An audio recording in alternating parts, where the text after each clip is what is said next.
네, 안녕하세요. 학폭톡의 장 팀장입니다. 네, 안녕하세요. 학폭톡의 참교육 변호사 문인곤입니다. 변호사님도 연애를 많이 해보셨겠지만 가장 연애할 때 답답할 때가 있죠. 상대가 안 읽을 때. 연락 안 될 때. 네. 나는 분명히 내일 봐. 근데 일이 안 없어지죠. 저 때는 카톡이 없었겠지만 네. 부모님도 애기들이 나가는데 전화 안 받을 때 가장 답답하잖아요. 그렇죠. 연락이 안 되는 건 안 답답하다고 하는 사람 못 봤던 것 같습니다. 맞아요. 역사적으로 봤을 때도 항상 그 연락이 안 된다, 기다려야 된다. 이게 가장 힘든 것 같아요.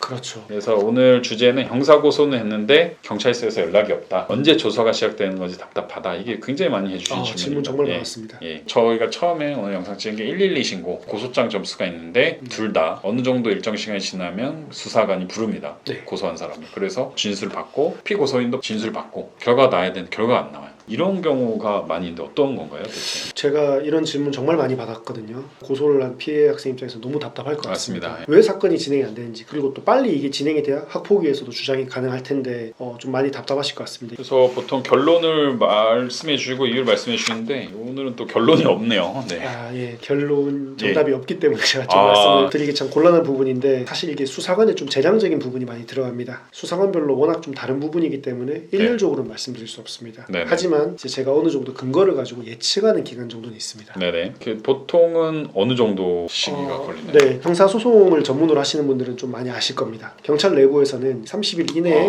고소인 조사를 하지 않으면 네네. 이송을 하지 못한다는 내용이 있습니다. 이송이 뭔가요? 좀 차근차근 설명을 드리자면 네네. 형사 고소를 하게 되면 원칙적으로는 피고소인의 주소지, 그러니까 가해 학생의 주소지 관할 경찰서로 이송이 됩니다. 네네. 근데 형사소송에서는 이제 피해자의 처벌 유무를 결정하는 것이기 때문에 피해자가 조사받기 쉬운 곳에 이제 관할이 있는 것이 이제 원칙입니다. 그렇다면 이제 고소장을 접수한 경찰관 입장에서는 어차피 가해 학생 주소지 관할 경찰서에 이송을 해야 될 사건이고, 그쵸. 자기 사건이 아닌 사건이니까 할 필요가 없으니까 이송을 결국에 나중에 해야 되지 않겠습니까? 그쵸. 결국에는 그런 절차가 있기 때문에 경찰 내부에 제한이 있습니다.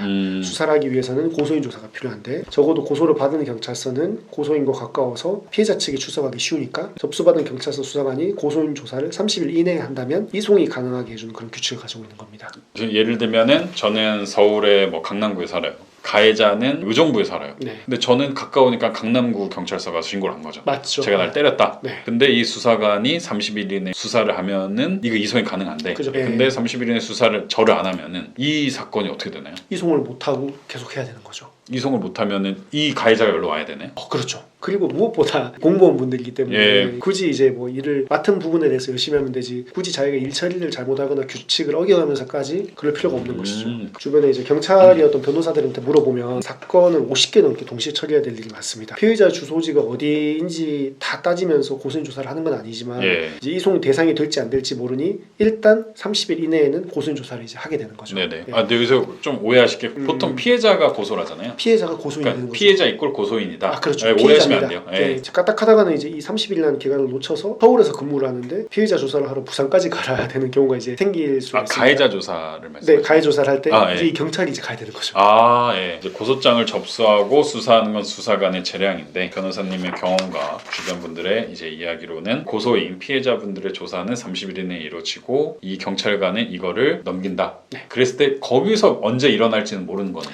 그렇죠. 그래서 사실 그 부분이 또 수사관 재량이긴 한데, 많은 분들이 그렇게 생각을 하세요. 경찰관한테 왜 세금 받고 빨리 일처리를 안 하냐. 저도 조사관이었고요. 공정거래 쪽의 조사관이었고, 제 동생도 이제 경찰 출신인데 수사관 입장은 똑같습니다. 힘든 상황에서 결국에는 사건을 처리하려고 하는데 말이라도 조금 부드럽게 하고 이제 격려를 해주는 말이 바쁘시겠지만 맞습니다. 우리 아이가 수사 절차 지연으로 너무 고통스러워한다. 그래서 고생 많으시고 좀 살펴봐 주셨으면 좋겠습니다. 라고 하면 수사관도 사람이기 때문에 그 사건을 한 번 더 들여다보고 조금 더 빨리 보려고 하는 경향이 좀 있는 것 같습니다. 앞서 이제 제가 말씀드렸던 건 어떤 그런 기준이 있기 때문에 가늠을 해보시라는 정도고, 여기 이후에는 수사관의 재량이기 때문에 그런 식으로 좀 부탁을 부드럽게 하면 좋을 것 같다라는 결론입니다. 이거는 또 팁일 수도 있는데, 보통 강남경찰서다. 강남경찰서 치면은 수사 몇가 번호 다 나오잖아요. 나오죠. 그래서 직통으로 전화해도. 근데 어차피 번호는 주고받게 됩니다. 수사관이. 왜냐면 요즘 문자로도 날라옵니다. 그렇구나. 그래서 그분한테 전화하셔도 절대 피해가거나 이런 건 없다. 전혀 없습니다. 대신 이제 전화해서 막 그러면 뭐라- 서로 안 좋죠. 공무집행 방해도 될 수 있죠. 네. 뭐 너무 좀 안타깝지만 오히려 저도 이제 사건을 여러 개 해보니까 저도 답답한 적이 많았어요. 저도 이제 다시 변호사 입장이 되니까 이 수사관 왜 이 조사관 열심히 안 해주냐 하면서 막 윽박지고 나무란 적도 있지만 그렇다고 결과가 달라지거나 더 빨라지거나 하는 경우는 없었어요. 맞습니다. 오히려 좀 사람한테 안 좋은 인상을 주는 경우도 있기 때문에 차라리 그럴 때일수록 어차피 달라질 건 없고 재량의 영역이라고 이해를 하시고 그런 측면에서 이 사람도 사람이니까 좀 너그럽게 부탁을 해서 나의 편으로 만들자는 네. 생각으로 그렇게 하시면 너무 좋을 것 같습니다. 좋을 것 같습니다. 네, 오늘 영상에서 마치겠습니다. 감사합니다.